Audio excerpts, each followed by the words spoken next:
so long. We've been waiting for this time to begin. We ain't getting it.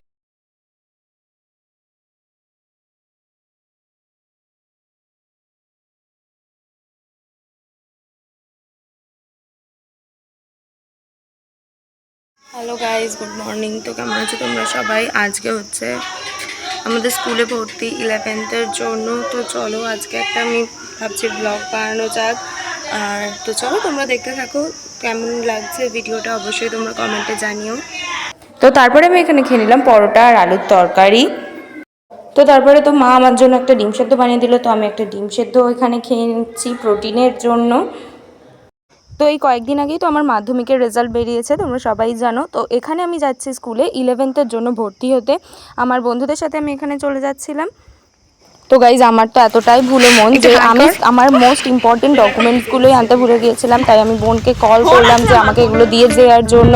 তাই ও এখানে স্কুলে এসে আমাকে দিয়ে গেল। তো তারপরে তো ওই ডকুমেন্টসগুলো দিয়ে ওকে আমি বাড়ি যাচ্ছিলাম, আর তখনই আমি একটু ভিডিও ক্লিপ নিলাম, ভাবলাম যে তোমাদের একটু দেখাই।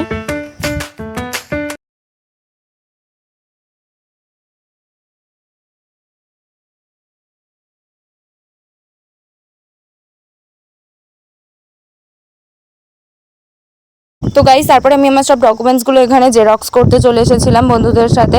আর এখানে এসে তো সবাই এত গন্ডগোল করছিল যে দোকানদারের খুব অসুবিধা হচ্ছিল। তো এখানে আমি একটু স্টাইল মেরে নিচ্ছিলাম যে দেখো আমি জেরক্স করতে এসেছি আর সব ভুলে গেছি।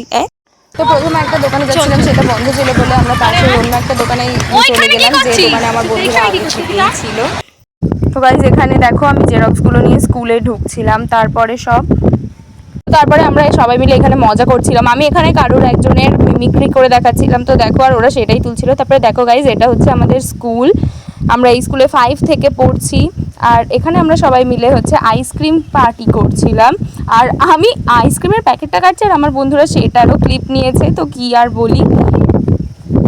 তো তারপরে ও কি করছিল জানি না, কিন্তু আমাকে ভয়েস ওভার করতে বললো, তাই আমি ভয়েস ওভার করছিলাম। আর ও তো স্কুলটাই দেখিয়ে যাচ্ছিল, আর তারপরে এই যে কুলফি মতো আইসক্রিমটা খাচ্ছিল, আর তারপরে সেই খাওয়াটাও দেখাচ্ছিল। কত কি যাইতেই করে দিয়েছে। তারপরে ওই দিনই বিকেলের দিকে আমার পড়া ছিল, আর আমরা পড়তে গিয়েছিলাম। তো পড়তে থেকে যাওয়ার সময় ভাবলাম কিছু খাওয়া যাক। তো পাশেই একটা দোকানে আমরা চলে গেলাম, এখান থেকে কিছু টুকটাক জিনিস খাওয়ার জন্য। আমি আর আমার একটা ফ্রেন্ড গেছিলাম। তো এখান থেকে আমরা নিয়েছিলাম একটা। তো এখানে তো আমরা কি নেব বুঝতেই পারছিলাম না। তারপরে দুজনে মিলে ঠিক করলাম একটা চিকেন স্যান্ডউইচ নিই। আর যেহেতু ঝাল খাওয়ার পর একটু মিষ্টি খাওয়ার কিছু ক্রেভিং হয়, ওই জন্য নিয়ে নিয়েছিলাম এই পেস্ট্রিটা। এটা খেতে তো গাইজ খুবই টেস্টি ছিল। তো আমরা দুজনে মিলে এটা খেয়ে নিলাম। এখানে দেখো আমার ফ্রেন্ড আমাকে এটা খাইয়ে দিচ্ছিল। এটা প্রচণ্ড গরম ছিল, তাই আমি এখানে এরকম রিয়াকশান দিচ্ছি। আর তারপরে ওখানে কি এত কিছু খেয়েছে, আর আমার জন্য তো কিছুই আনেনি, তাই জন্য আমি ওকে ঘরে আসতে খুব মেরেছিলাম। আর তারপরে ও এখানে কি বলছিল আমি নিজেও জানি না।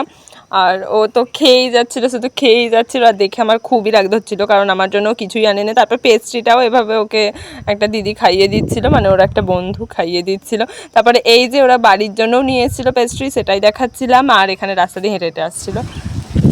তো গাইজ দেখো, এখানে আসার সময় আকাশটা এতটাই ড্রিমি আর অ্যাস্থেটিক লাগছিল। তো আমি একটা ভাবলাম ক্লিপ নিয়েই নিই। তো বাড়িতে মায়ের জন্য আমি এনেছিলাম এই দুটো পেস্ট্রি। তো এগুলো এতটাই টেস্টি ছিল।